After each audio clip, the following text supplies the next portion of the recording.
And sometimes you don't have to look to history or to someone famous to find someone who's leaned on God. And we have, like I said, lots of ladies here. And today, I have a special treat for you. But Miss Sheila's going to share with us about how God has met her in a very difficult place in her time. Come on, like Miss Sheila.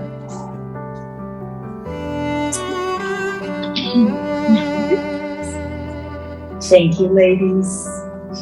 A disclaimer. I would say this to people that I spoke with on the phone or in person. I would say I never know when I'm going to cry. So just bear with me, it'll pass. So that's, I wanted to warn you of that as well. I don't know how many of you know, but in the past year, I was diagnosed with breast cancer in, it's going to start early, in August of last year, at the beginning of August. And it came as a result of a routine mammogram and no family history of cancer at all.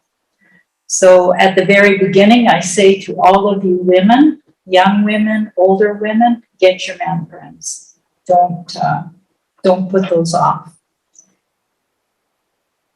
And God provides in so many unexpected ways.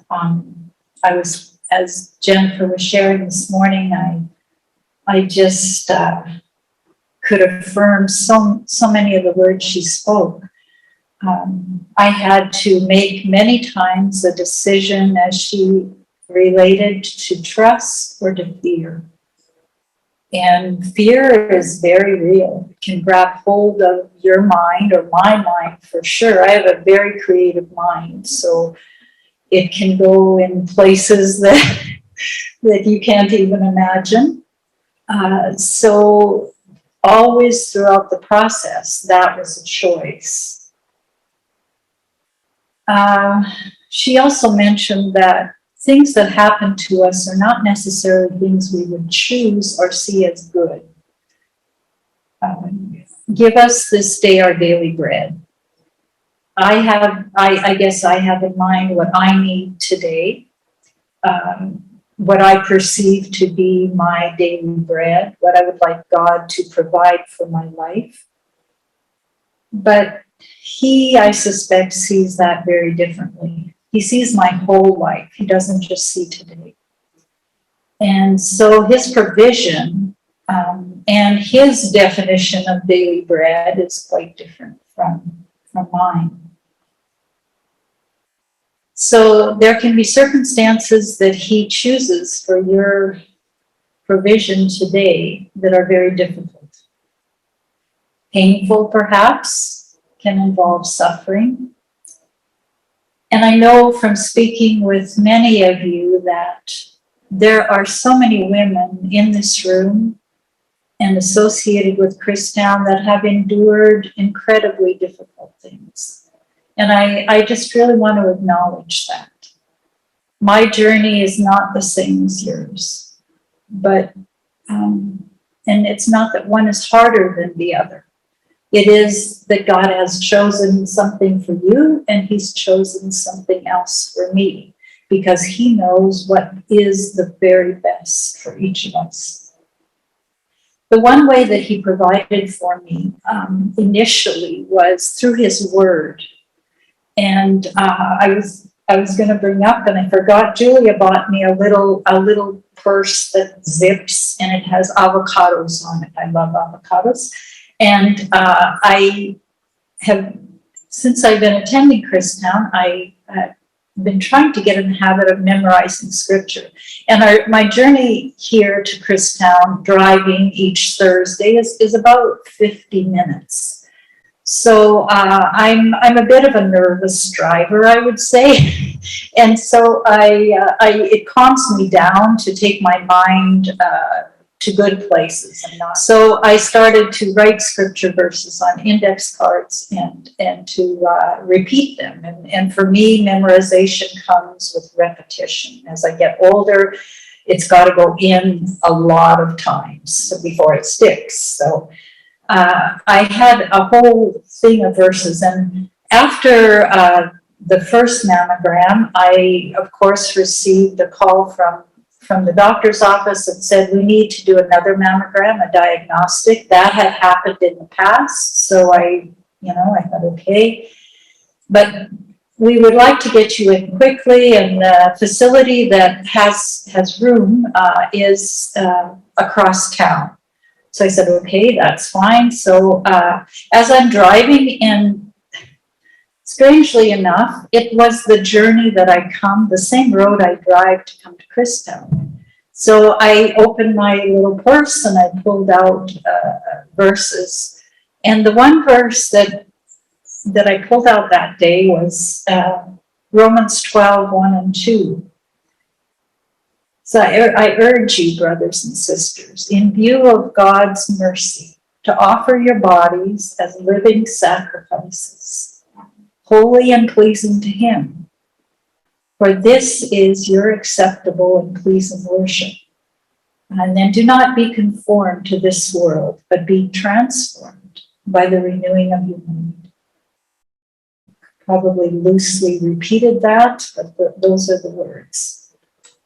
So I went over them and over them and over them, and they seemed to bring a sense of peace to my heart. So this, after this mammogram, it's they essentially come in and say, give you a little synopsis of the results, and it seemed like this was not going to be the routine thing, but I needed then to have it looked at further and have a biopsy done. So as I went home, of course, I'm a bit emotional by that point. The reality has hit me. Someone has said the big C word as being possibility. So I started repeating that verse over and over. And the peace that God gave me through this, because I felt Him saying to my heart, you have been praying to make a difference, to be effective for me. This is the way I'm going to choose.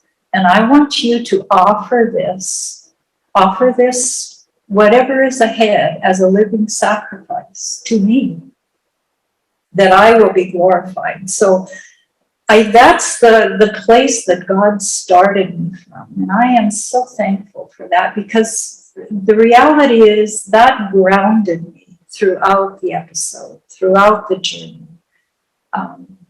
I really did have peace, but it gave me an eternal perspective. Lots of things happen in life. Life is lots of stuff. How do I view it? How am I going to choose to view that? God views everything with an eternal perspective, every single thing. There is not one thing that has come into your life or mine that God has not allowed and will not use. And it requires a different way of looking at things. Another way that God ministered and provided for me from the very beginning was through healthcare workers. They are an amazing lot. We have a number in our family, friends that are healthcare workers. Many of you probably are, or know others that are. Give them a hug. They are amazing people. And a lot of them, it wasn't that they knew the Lord and were repeating scripture to me, but they were encouraging me. One was a young pharmaceutical oncologist, I believe his name was. He came in at the beginning, before my first chemo session, and he recited all of the things that these drugs they were going to pump into me were going to do. And oh wow, how I was going to feel, what would happen, how long this was going to last. But then he'd say, these are the things you can do. These are the important things. And one thing he said, this is very simple. He said, take intentional naps. Don't fall asleep on the sofa for the whole day, but decide to go and take a nap. He said, if you need to get up, set the alarm clock for an hour or an hour and a half. But ladies, that really did make a difference in my and my being able to deal with treatment. Then all of the nurses in the infusion lab, it was a place where I went regularly, and I met different people every week. There was rotation of people. It was a large staff. They were all kind. And I started to ask God to show me what their needs were that day. Before I was knocked out with a Benadryl and laying there like a dead body. Before that, I had probably 5 minutes that I could converse with them. And so I really appreciate that. And then I could also pray for them. Waiting rooms of doctors' offices and hospitals are not happy places. And they weren't happy last year because people were there by themselves. I was there by myself. No one can come with you. And so I asked God to show me the people in the waiting room, allow me to pray for them, allow me to, and they may not know I was praying, allow me to just converse with them, give them a smile, ask them how they're doing. And he did that over and over. I don't know that it made such a huge difference in their life, but it certainly made a difference in mine. It allowed me to be a part of God's provision. Give us this day our daily bread. Perhaps part of daily bread for someone who is sitting there. My husband, wow, what a guy. He was patient because I was not always patient.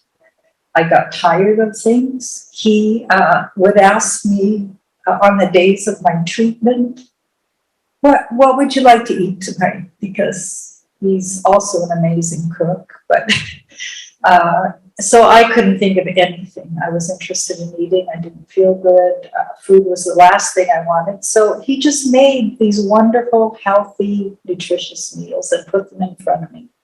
And most often I ate them all. And that was God's provision. That was his daily bread for me. Or my daughters, who were there regularly after treatment, sitting in the house, just reading while I slept, just so I would know that someone was there, that I wasn't by myself. My grandchildren, who came and took science walks with Grandma through the neighborhood. They were homeschooling because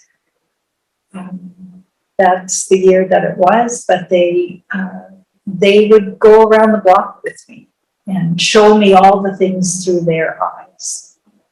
And then they would celebrate all the celebrations, like the end of the first chemo round and the halfway through point and the end of chemo and the end of radiation. We had parties, regular parties, to celebrate these things. Again, my daily bread. Often the individuals that God used to provide for me weren't people that I knew very well. They're people that all of a sudden came into my life, and I hadn't maybe talked to them in years, and I would get a text or sometimes a call from them, and they would be an encouragement. All the letters and cards that I received, oh my goodness. I would take them out. I mean, maybe, yeah, I think it's a good thing, but I would take the box out and reread. And days that I was struggling, and just reread the notes from people that encouraged me. And neighbors who brought food. You know, God was able to handle all this. He knew that. My family, one of my greatest prayers, those of you who know me, is for my siblings. I'm one of 7, and most of my siblings are not believers, are not walking with the Lord. We all grew up in church, but there's been some disconnect. So my greatest prayer through life has been, Lord, may I be an example, may I be your hands and feet, use me. And that that reconnection with my siblings and asking them to pray for me was amazing. And God used those times. He did give me a sense of purpose and fresh eyes to see others around me. And I know that God uses each of us to provide for others, to provide, as Jennifer said this morning, to provide the daily bread for others. So my challenge to you today is look with fresh eyes. Ask God to use you to provide for someone else in some way. It does not have to be this magnificent, enormous gesture. It can simply be a hug or a prayer that you are whispering for someone, a call sometime, just some way. You be those hands and feet. That is what God intends. Love the Lord your God with all your heart, soul, and mind, and love your neighbor as yourself.